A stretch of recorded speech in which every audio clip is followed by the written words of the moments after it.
Hello दोस्तों, नमस्कार। Welcome to this video. उम्मीद करता हूं आप सब बहुत अच्छे होंगे और आपकी तैयारियां भी बहुत अच्छे चल रहे होंगे। तो साथियों, आप जानते हैं कि एमआरएस की वैकेंसी आई है और इसके साथ साथ DSSB भी आ गई है। तो अभी चूंकि आप जीआईसी अल्टीग्रेट एवं लेक्चरर की तैयारी कर रहे हैं, तो उसके साथ इस एग्जाम की कैसे तैयारी करें, क्योंकि आप देख रहे हैं यहाँ पर आपके एग्जाम की डेट भी अनाउंस कर दी गई है एमआरएस की। ठीक है, तो कुछ सब्जेक्ट हैं जैसे एलटी के कुछ 6 सब्जेक्ट हैं, उनके भी एग्जाम की डेट घोषित कर दी गई है। अब कहाँ एक समय सूखा था, अब बाढ़ आ गया है। अब समझ में ये नहीं आ रहा है कि क्या करूं, कैसे अपनी पढ़ाई को मैनेज करूं जिससे कम से कम एक सीट तो हमको मिल ही जाए। ठीक है, तो आज के इस वीडियो में हम इन्हीं बिंदु पर बात करेंगे कि आपके जीआईसी अल्टीग्रेट एवं लेक्चरर के साथ आप अपनी एमआरएस की और DSSB की तैयारी कैसे करें। साथियों, सबसे पहली चीज तो मैं आप लोगों को ये बताना चाहूंगा कि देखो यार, मैं हमेशा ये कहता हूं कि आप जिस एक एग्जाम की प्रिपरेशन कर रहे हो फोकस्ड होकर, जैसे मान लीजिए आपने टीचिंग की तैयारी कर रहे हैं तो आप टीचिंग की करिए, एसएससी, रेलवे, बैंक, ये सब मत करिए क्योंकि बिल्कुल अलग सेक्टर है।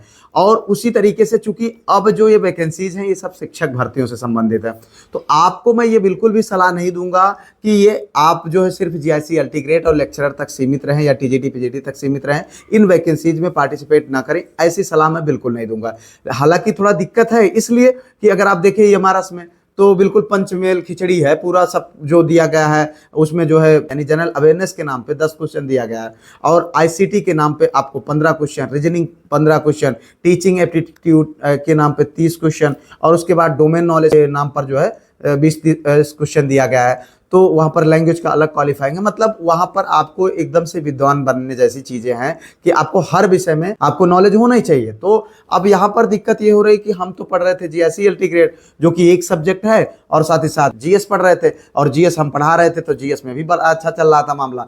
लेकिन अब यहाँ सब कुछ कवर करना है तो कैसे करें, तो ये थोड़ा सा मुश्किल काम हो रहा है। लेकिन मैं आप लोगों को ये सलाह दूंगा, कई साथियों ने मैसेज किया कि सर क्या हमको स्किप करना चाहिए ऐसे एग्जाम्स को या फिर हमको कंटिन्यू करना चाहिए, उसमें पार्टिसिपेट करना चाहिए।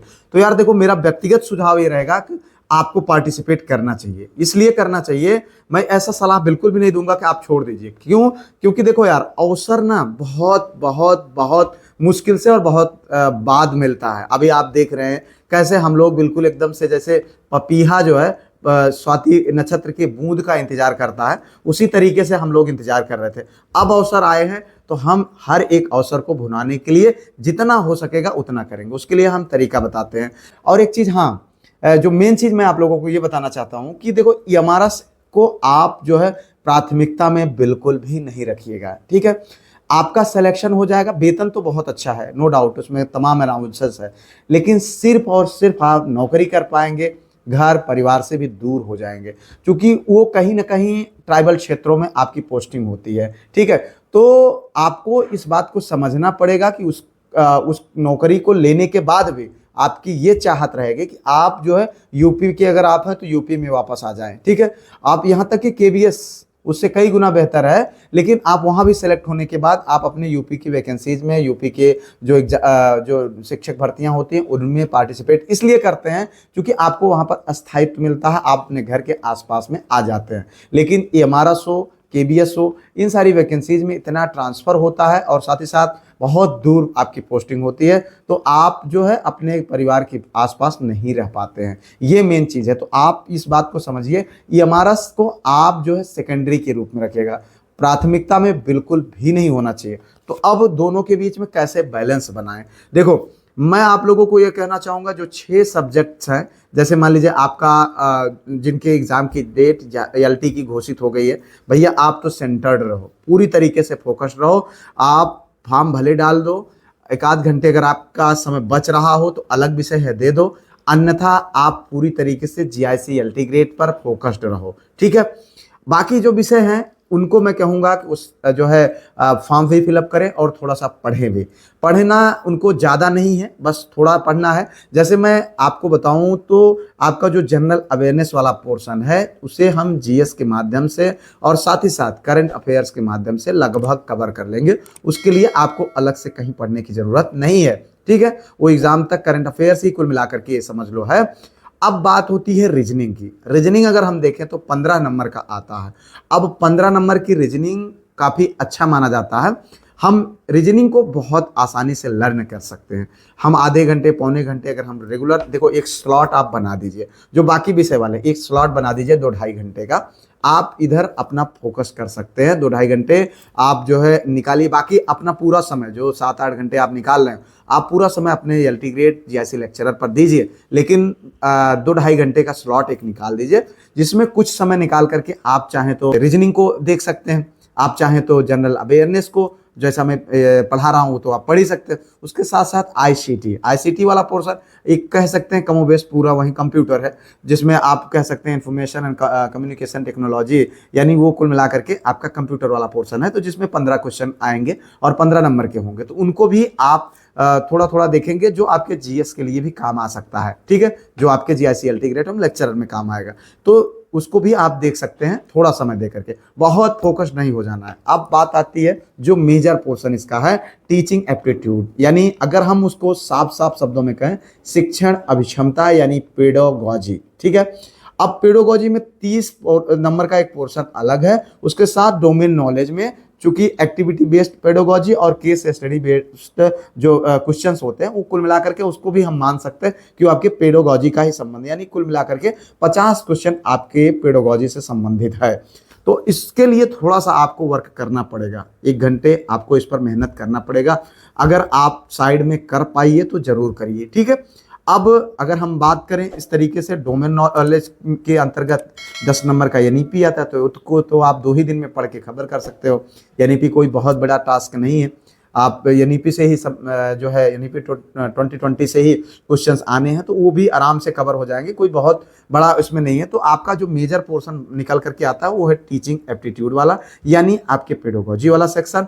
अब इसके लिए अलग से कहीं कोचिंग वोचिंग मत करिएगा, मैं आपको यही सलाह दूंगा कि किताबें ले लो, कोई अच्छी मिल जाए मार्केट में। देखो मैं ये चीज़ आपको इसलिए कह रहा हूँ कि आपकी पहली प्राथमिकता में ये जॉब नहीं होनी चाहिए, क्योंकि जॉब को पाने के बाद भी आपका स्विच करने का मन करेगा, क्योंकि जो काम कर रहे हैं, जो जॉब कर रहे हैं, निश्चित तौर पर 15-15, 16-16 जो है यहाँ तक कि 12-14 घंटे उनको काम करना पड़ता है, जो कहीं बेहतर, उससे कहीं बेहतर आपके यूपी की वैकेंसीज में है। तो आप जो है स्विच करने का प्रयास करेंगे, लेकिन ये है कि इग्नोर मत करिए, 1-8 घंटे 1.5 घंटे आप अपना समय दीजिए, और इस तरीके से आप इस तैयारी को मेंटेन करते हुए वहां पर फोकस हो सकते हैं। देखिए अगर बात करें तो इसमें लैंग्वेज क्वालिफाइंग है 30 नंबर का, 30 नंबर में आपको 12 नंबर लाने हैं, ठीक है। और 12 नंबर में आप देखो तो 4 नंबर तीनों पार्ट में लाने हैं, हिंदी, इंग्लिश और आपके रीजनल लैंग्वेज में, तो 4 नंबर लाने। हमें नहीं लगता कि इतना टफ टास्क होगा कि 10 में 4 नंबर आप ना ला सके, तो उसके लिए भी कोई आपको एक्स्ट्रा एफर्ट करने की जरूरत नहीं है। बट अगर आप जो है कांस्टेंट माइंड से और पेशेंस बना करके चीज़ों को अगर पार्टिसिपेट आप कर ले जाएंगे, तो निश्चित तौर पर आप बेहतर करेंगे, इसमें कोई डाउट नहीं है। तो आपको उस एग्जाम को पार्टिसिपेट करना, और ये भी मैं बता दूं, प्रीलिम्स को पार्टिसिपेट करिए, मेंस में आपको आपका सब्जेक्ट मिल जाएगा। और मेन ये बात भी है कि यहाँ पर 10 गुना कैंडिडेट को बुलाया जाना है सीट के सापेक्ष में, तो अगर थोड़ा सा आप जो है चीज़ों को एक्टिवली आप ले लेंगे, तो 10 गुना कैंडिडेट में आप शामिल हो जाएंगे, और प्रीलिम्स की मेरिट मेंस में नहीं शामिल होगी, ठीक है। तो यहाँ पर आप जो है फिर मेंस में मेहनत करके अपनी जॉब को सुरक्षित कर सकते हैं।